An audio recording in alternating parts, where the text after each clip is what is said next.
again.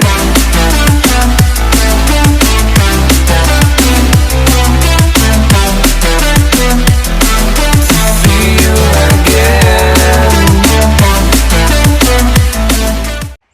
Hey guys, welcome back. So today we are working on the R50 again, hopefully figuring out a little bit more of what's going on. So if this is the first video you are watching, this is my R50 project that I got. It does not start, and when we got it, the speedo said code on it, wouldn't give us any information. Tried resetting that didn't work. Our tach has absolutely no signal, and the car won't even make a relay click to turn over. So starting to suspect that maybe we have an EWS issue, which is the immobilizer in these. So I'm going to try and hook it up to the OBD2 and see if it gives us any codes at all, because obviously right now I have no idea if it has codes because the tach doesn't work, and that's where the check engine light is in these cars. So I have no idea if there's any lights on or what the heck is going on with this thing. But before I start doing the starter, because I'm starting to feel like this is an electrical issue and not a starter issue, let's take a look at that. Let's jump into it. All right, because I care about this thing, I've been unplugging the battery because I just bought this battery. So let's go ahead and get this attached. These are terribly loose and probably are going to need to be replaced at some point, but let's get it started first. Okay, so I obviously have power here because obviously nothing here. And obviously nothing to the OBD2, and I made sure it wasn't this, and I plugged this into another car and it works just fine. I replaced all the fuses because I'm paranoid, so I know those are all good. None of them were blown to begin with, but you know what, just in case. And then when you try to start it,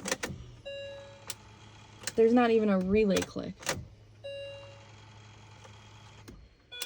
And I know the fuel pump's getting power, one, because I can hear it right now, but as I unplugged the fuses, I would hear it prime. So I'm about to lose my mind.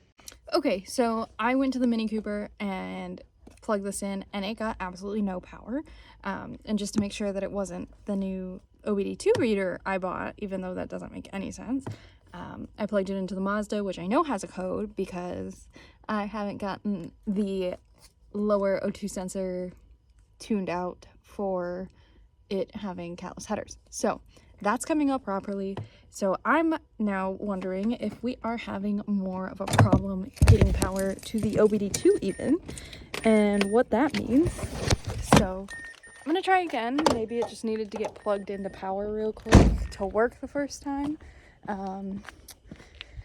But we might have an even bigger problem.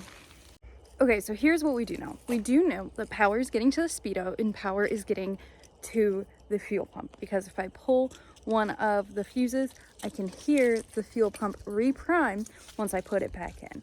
Also, we know that there's power to the speedo simply because the speedo has lights on, right? And it's reading. So we know the speedo has power, but there is absolutely zero power to the tach and zero power, or at least seemingly zero power to the OBD2. I haven't put a voltage meter up to it to check for sure, but seemingly there is no power to the OBD2 and to the tach.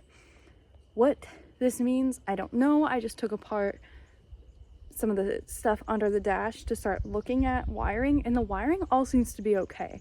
So I'm really confused where the disconnect is coming. Is it all from the EWS? Is it all from the BCM?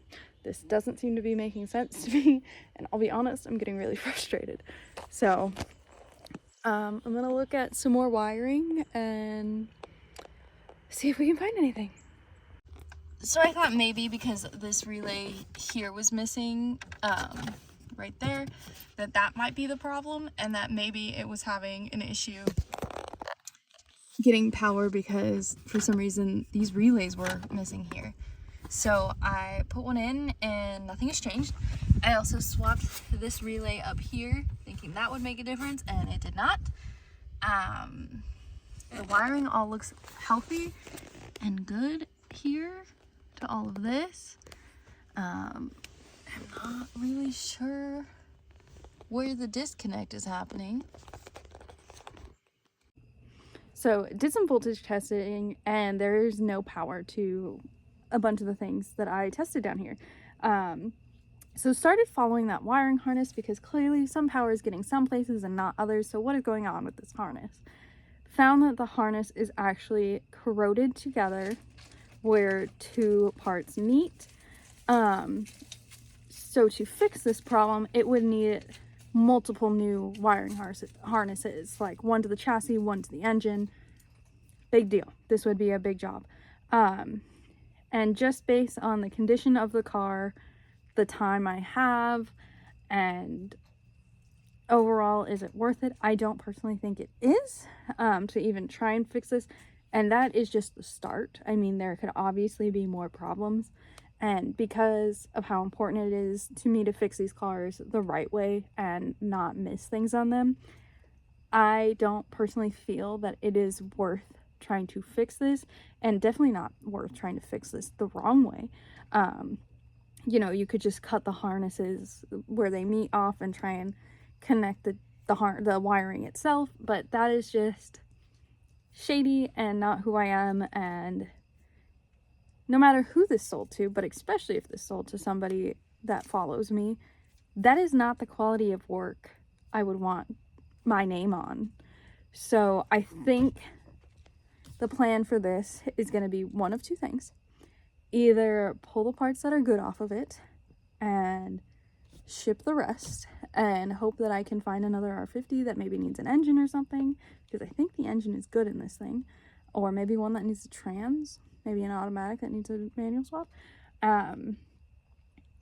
Keep the engine in trans and transplant it into something else, or entirely bin this project altogether, which I am disappointed on, because I've not really quit ever on a Mini Cooper project. But due to the nature of this problem, I just don't feel comfortable fixing it, if that makes sense. If this car was a perfect 10 of 10 and a complete winner in every way, I think that would be totally different. But it is not a perfect 10 of 10. And the mileage is not low enough, and it is not clean enough and whatnot to justify fixing it. So I'm going to take some time and try and figure out what to do with it, and hopefully we will have another Mini Cooper project on the channel very soon. Sorry for the not exciting, not happy update of getting this thing running. I am really bummed, really disappointed.